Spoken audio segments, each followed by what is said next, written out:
So Jai Gurudev, everyone. Let's recap everything, whatever we have done so far. Up to 21st of January, if we consider, yeah, and then so 22nd of January, Sage Vasishta starts talking.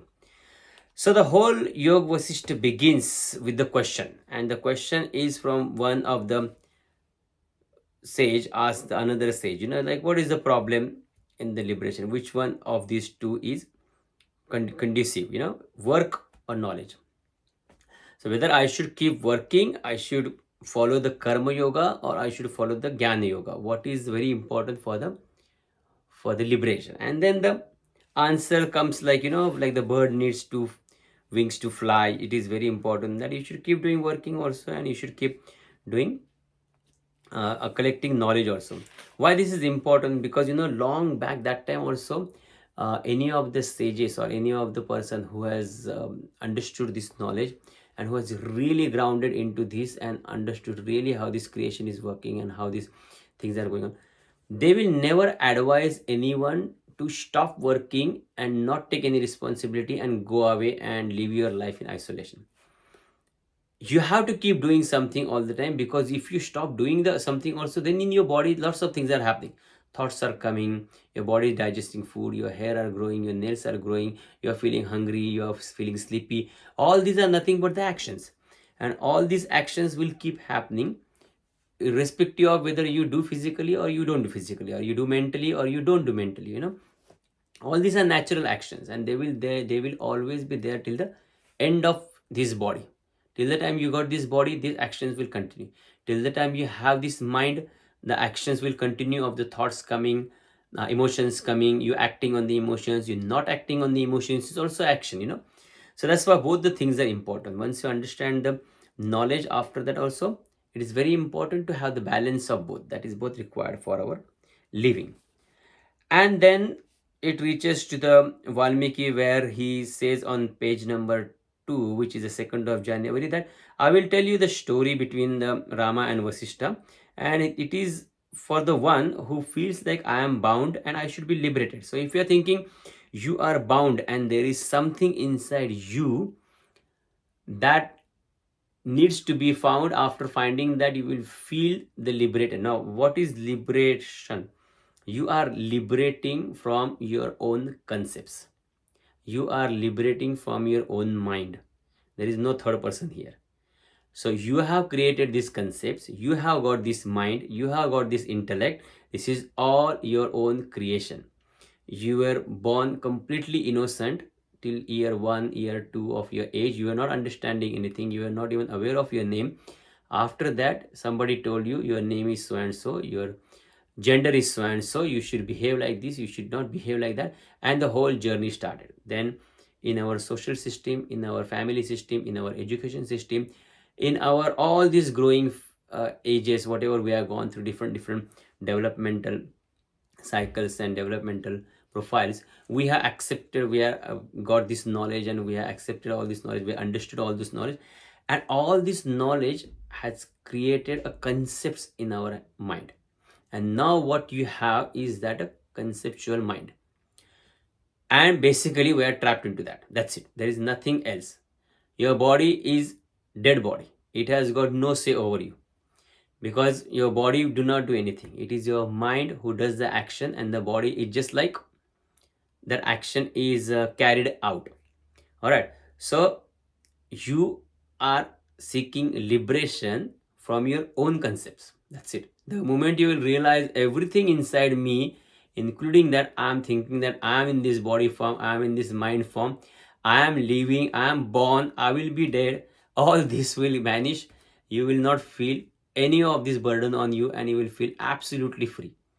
You will not feel like doing anything, you will not feel like not doing anything. You will be like completely natural, and you will just flow whatever is coming in your way, whatever is not coming in your way. So that is what is liberation is all about. So he said, if you are thinking you are bound, if you are thinking you need liberation, then this is a story for you.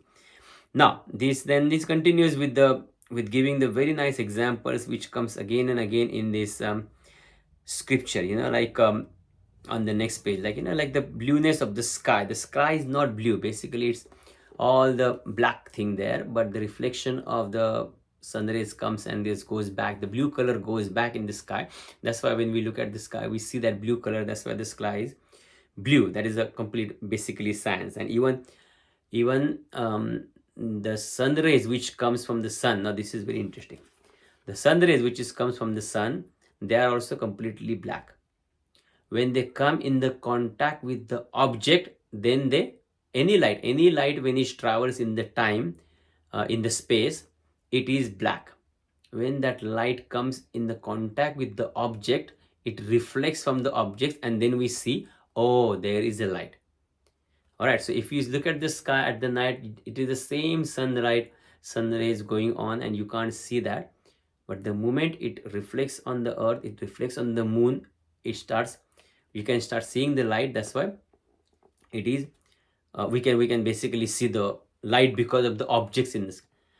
Now remember this, because later on I will give you the reference, I don't know when, because how the existence are come into being, because this is very much related to the scientific understanding of the blackness of the light, you know.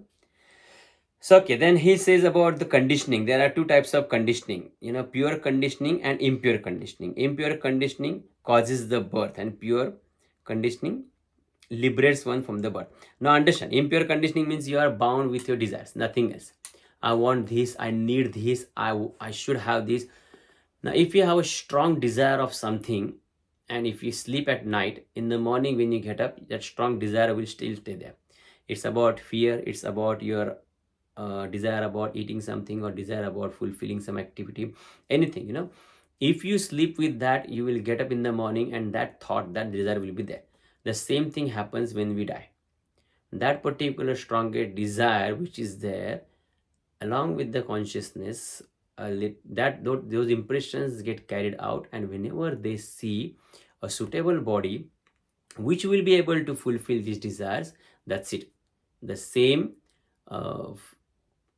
consciousness in the form of with the help of those desires comes into the form and try to fulfill those desires again in this lifetime. That's why we sometimes do not know why some children are behaving in particular way, good or bad. There is nothing good or bad there, in a particular way, because of the strong impressions from the life. Why you are inclined to the spiritual path and why you are listening to this, there is also reason for that, either in this lifetime or in last lifetime. And whatever you will do in this lifetime, maybe if there is second lifetime, you will have those strong desires. So that's what happens. So you know, so that's your impure conditioning. The pure conditioning, the moment you will drop all these desires, you will be free from that, and you are just living. That's it. After that, nothing left for you. You know, nothing. You liberated from your own concepts, you liberated from your own understanding. Then there is nothing. Then after that, you just leave the life till the time this body is there, because this body is also part of the previous conditioning. It has come into the existence, so it will be there for some time, and then after this body is dropped, you will also be free. So then if you continue after that, then of course there is a story of Valmiki coming to Dasharatha and asking, sorry, Vishwamitra coming to Dasharatha and asking him that, you know, I would like to have your son for because there is some rituals I'm performing, and I want you to have him for my helping me, you know, saving me from all these demons. And he said, no, I can't. Then there is a dialogue of dharma about, you know, dharma means righteousness, about the king, that, you know, you should be not thinking about your own things, you should not be selfish, you should let go Rama, and whatever the Vishwamitra is saying, let him do that, you know. So then all those things happening, then they agree, okay, let's call Rama. Then okay, you know. And when they call Rama, then the person who is looking after him, he says he's not in his senses right now. He's completely into the different mood, and he just since he's come back from his pilgrimage, he is completely isolated, and he's just talking about some very interesting things. So they calls him and they ask him, you know. So this is the thing that used to happen when someone is talking, they used to let that person talk for the entire time. So Rama starts talking, and Rama explains what is going through in his mind, you know. He is confused with this whole world. What do people call happiness, and ever can it be there in ever changing objects in the world? All beings in this world take birth to die and die to be born. Yeah, he's confused about the whole creation. He talks about the wealth, how the people are mad for seeking the wealth, but it's of no use, because no matter whosoever has earned whatever money in this world has not been able to live long. To the wise, knowledge of the scriptures is a burden. The one who is full of desires, even the wisdom is a burden. To one who is restless, his mind is a burden, and the one who has got self knowledge, his body is a burden. The one who has got the self knowledge, his body is a burden, because once you know that I am not this body, but he has to live in this body till the time the lifespan of this body finishes, he is calling this as also as a burden. Very nicely, actually, very wonderfully he has put all those words. It's actually incredible to see this. And right now you will agree with all those things, but once you will have the understanding of the knowledge, you will just smile and laugh at this. Yes, how diluted he is, and how easily he's got trapped into all this thing. Then after wealth, he talks about the egotism. How egotism promotes cravings. Without it they perish. It is the egotism alone, without rhyme or reason, that was spread the net of the family social relationship to catch the unwary soul. I think I'm free from egotism, yet I'm miserable. Pray, enlighten me. So he thinks he is free from egotism, but I think he's not have the full understanding of the egotism, what egotism is, and how can you free from egotism, but you cannot get rid of the egotism. So there are, according to me, means whatever my understanding is, there are two things. You understand the egotism, but again, because it's a part of the body mind complexity, till the time you will be living and till the time you will be in this body, that thing will always be there, but it will stop bothering you. Your body will be there, your body will stop bothering you. Your mind will be there, your mind will stop bothering you. It is this mind alone which is the cause of all the objects in the world, and the three worlds exist because of the mind stuff. When the mind vanishes, the world vanishes too. And you all have this experience, whatever I read just now. In the deep sleep at night, whenever your mind vanishes, your whole world vanishes. You forgot you are a male or a female. You forgot where you are. You forgot what is your profession, how much intellectual you are. Basically, you forgot your whole entire existence and identity, along with the world's existence and identity, because they are interdependent. You are there, that's why the world is there, and the world is there because you are there. So that's why all this is mind stuff and mind created. He is saying that. Then mind stuff is enveloped by the cravings that are immeasurable errors. Though I am a hero, this craving makes me frightened, coward. Though I have eyes to see, it makes me blind. Though I am full of joy, it makes me miserable. It is like a dreadful gobbling. He's talking about the mind, how the mind plays its games. And though you have everything, you still feel helpless sometimes. And though you have, that comes later, those who have nothing, they also, how come they feel rich? Many of the sages or many of the saints, they literally live a life of beggars, but still they are very wealthy because they don't need all those things. Now then you talk about the body. How limited is this body? The body is made up of course, the 5 elements, and then the body is a home of illness, field of the mental distress and changing emotions and mental states. Shame upon those who are bound to this body, diluted by the wine of ignorance. Shame on those who are bound in this world. So he's also not have the understanding about why this body has come into existence, but he's thinking right now he is trapped into this body. And when he sees the people who are actually living their life for their body, means their main object in this world is just to look after how good they will look, how well they will maintain themselves. They're not worried about their mind, they're not worried about anything else. For them, their appearance is the most important thing. So he is talking about them. Shame on those people. Then on 12th of January, we are now, he talks about the childhood, how the childhood is the period of the person's life where you are actually completely depending on others, and how you are so uh, though you are playful and though you are all those things, you are so helpless, and then you're depending on others, and you don't have anything to, you don't have any control over your anger or your tears and all those things. He wonderfully talks about how the person goes through the childhood helplessly without having any control over his body or mind. And then he is talks about the next stage after the childhood, youth, the young age, teenage age, or after that, 25, 30, up to adolescence age, where all those sorts of evils in the heart arises and the good qualities get suppressed. So of course now there is a scientific evidence we are available now why it is happening, because the brain undergoes lots of changes during that time, and that's why people are not function their bestest in their adolescence age. Anyway, that's a different story altogether. But that time when this thing was happening, there was not, this scientific knowledge was not there.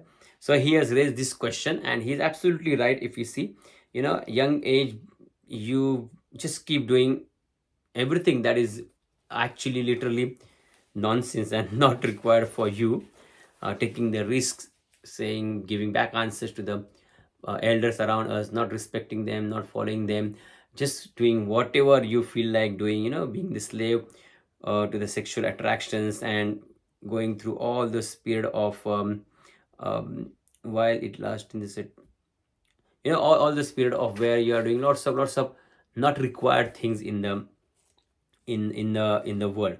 Again, this is his understanding, this is his thing, that is all has got the reason why we do all those things, but I'm just reading what Rama is thinking about. Okay, so they who have not overcome by the enemies have taken their abode in the inaccessible mountain peak. Even they have been afflicted with the demons known as senility and degeneracy. So he's talking about, how mysterious and astonishing this is, how your youth is into the capture of all those sense objects. Then after that he talks about the time, which I have already created the another video about how everything is in the grip of the time. And after that he also talks about the another time, which is called the krutanta, the end of the action, krutanta, kruti anta, and then he talks about the again a little bit of time where everything is uh, comes into existence in the time and get destroyed in the time, and then after that he moves on to the perception. What appears permanent in the world is not the permanent. And then he he talks about all those amazing things after that also, the how the mind is there, and he basically summarizes everything on the 18th and 19th page, if you see, and then he asks, please tell me, what is that condition or state in which that one does not experience any grief, and how can one who is involved in the world and in his activities as I am reach to the supreme state of peace and bliss. So he's basically tired of complaining, understood all those things, different aspects incorrectly, and not very happy with how the world is and how he is. And then he's praying for sage Vasishta to enlighten him with the knowledge. And then he goes into the silent, and then after that Valmiki request.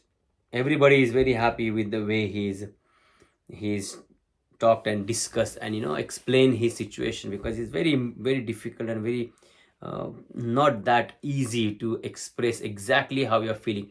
You can always talk about the actions, you can always talk about the emotions, but deep inside the root cause very few people been able to hit. And he is very clever and very much knowledgeable person, that he has hit exactly the all those basic root causes. And then Valmiki says, hearing all those students. Oh, no, no, no. Yeah. Then Valmiki says, and the Vishwamitra, who is there in the court available, he says, which is on the 21st of January, which was the last page that you will be reading, that how the another example he gives, Suka, the another person who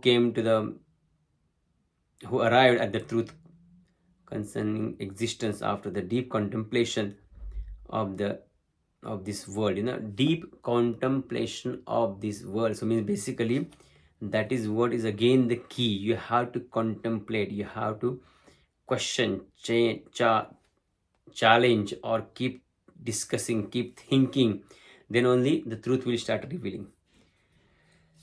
So he said, my son, I do not have anything. There's a beautiful story about Janaka and Sukha, what he was doing there. Janaka asked him to wait for some time, and that basically destroyed his last layer of his existence, his ego. And then, like Sukha, Ram also has gained the highest wisdom. This Ram too has gained the highest wisdom. The surest sign of the man is with highest wisdom is unattracted to the pleasures of the world.